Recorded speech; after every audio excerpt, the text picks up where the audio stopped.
Welcome back. Our next guest comes to us from the Shuswap, where he has lived, in fact, since 1969. And he has just recently released this book in May of this year. He tells me May 17th, to be exact. It's called Everything Shuswap. Anything that you want to know about the Shuswap, well, it will be in this book. And not just about things to do, places to go. It's a huge historical book, cultural book, information about geography involved in the book. It's quite a volume, Jim.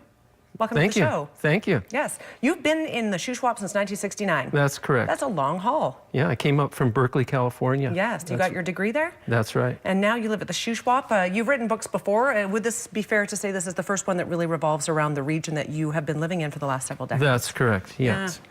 So tell me a little bit about the inspiration behind this. You want people to be properly educated about this area. That's correct. The Shuswap is often left out. There's books written about the Okanagan and the Caribou, every other part of the province, but this is the first one on the Shuswap. I thought it was really important that we needed a book like this.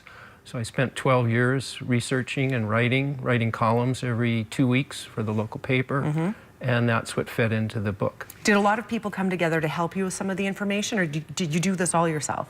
Oh, certainly there's always people that helped. Yes. I mean, I interviewed many people, and of course my wife helped quite a bit. She proofread everything many times. And, but primarily it was mostly all my work that went into this. And another part of your inspiration, I'm sure, is that this book is actually going to be used within schools in the region as a resource and as a part of the curricula. That's correct. It's more than just a book, it's a project. And it's going to be used in the curriculum in grades 10 and 11 in social studies. In fact, I've already been working on a teacher's guide for the book. And as well, I've gifted the book, the intellectual property, and all the proceeds to the school system. So the proceeds go to support outdoor learning in the schools, help get kids on the buses out into nature. And as well, there's a plan for students to help do the research for volumes 2 and 3. So this is volume 1. There's going to be 2 more coming. We've got some images from the book that we might just take a look at here. I don't know if you want to speak to each of them as they come along, but just, I mean, it's a beautiful area of the world. As you mentioned, not a lot of literature on it, so this is a great tribute. Yes, and I'm very fortunate. There was 18 photographers that donated their photos for the book. So they're about half of them are mine and half are others. And then, of course, there's all the archival photos. And all the local museums were generous to allow me to use their photos in the book. And then I had to purchase photos from the Provincial Museum and from a museum in New York City. Can we hold on this picture for a minute, or these pictures? Let's talk a little bit about the history. Well, the history actually takes up quite a bit of the book. There's 2 chapters. There's a chapter on the Secwepemc history and a chapter on the history of settlement. And the history of settlement begins with the gold rush, and then it takes you through the era of the stern wheelers, and then when the railway came in, and then the first settlers. And it looks at all the factors behind settlement. Of course, there's the photo of the driving the last spike. Right. Where did this take place? Just east of Sicamous, east of Malaqua. Right.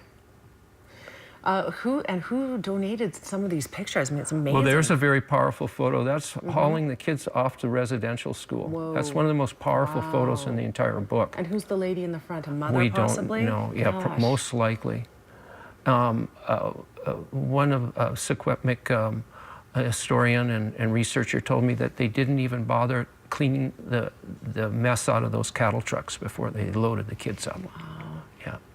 How heartbreaking. And this is on the Shuswap River near Enderby, and that's called a fishing weir. And this is one of the last photos in the book. This in the Secwepemc history, chapter 4. And these are log drivers on the Shuswap River, and most of them are Secwepemc, or actually Splatsine. This is the stern whaler, the SS Andover. A lot of history people don't know. As you mentioned in your book, I think you said the First Nations have been in this area for 9,000 years? Longer, probably. That's over 10,000. Yeah. Yeah. Incredible. Yeah, and when you think of our history as North Americans, it's very short. And then, of course, you go back into our history in Mesopotamia, it goes back maybe 5,000 years, and they've been here double that. That's right. So the Shuswap, I learned, is the 7th largest lake in BC, with 9 rivers feeding either in or out of it. There's 6 First Nations chiefs, and 2.5 Prince Edward Islands could fit into the Shuswap Watershed. That's a massive space. It is. It's a very large, and it's mostly wilderness. I mean, other than the logging roads and the logging, but there's huge areas that some people have never even been in. Sure. Is that right? Oh, yes. In fact, just right where we live at Lee Creek, the Lee Creek watershed, you go up that canyon, there's probably people who've never been up there. It's very inaccessible. Would you say you have seen many, many areas of the Shuswap? Clearly you have. Quite a bit, yeah. What's your favorite area? Probably right where I live. Lee Creek? Yeah. Yes. We have Roderick Haig Brown Park right there. Yes, you do. Oh, and Alan Haig Brown, yeah. did the foreword. Is that his grandson, or yes, who would that be? His son. His son. Roderick Haig Brown's son. Fantastic. Wrote the foreword. Did you approach him to do that? Oh, yes. Yeah, that's fantastic. And he came to the book launch. Nice. He and his wife, yeah. Fantastic. Now, you're going to be at Chapters, are you not? I'm going to head up there afterwards, but the book is for sale there, and it's also at the Art We Are. Yes. And at the gallery in town. And it's been selling very well. We've almost sold the first printing, so we're probably going to have to reprint it soon. Yes, there are so many people in not just this region of the world, but so many areas of Canada and other parts of North America that love this spot in the world, but don't know the history. So that makes this a great resource for them. And did you know that in order to publish the book, I actually had to go out and raise the money for it? And I raised $43,000 from businesses, local governments, organizations, even some of the Indian bands. The Kamloops Indian Band contributed. That's awesome. How will Volume 2 and 3 be funded? From the sales of this a little bit? Or? We're saving some of the money aside. Yes, so good for you. Yeah. I think it's a great resource, not only for the next generation, but for anyone who has interest in learning more about this beautiful area that we all enjoy. And I thank you for writing it. I think it's great. Thank you for having me. As Jim mentioned, he is going to be heading up to Chapters after this for a book signing. If you'd like to meet him, if you'd like to get a copy of the book, this is a great Christmas gift for anyone who loves the Shuswap.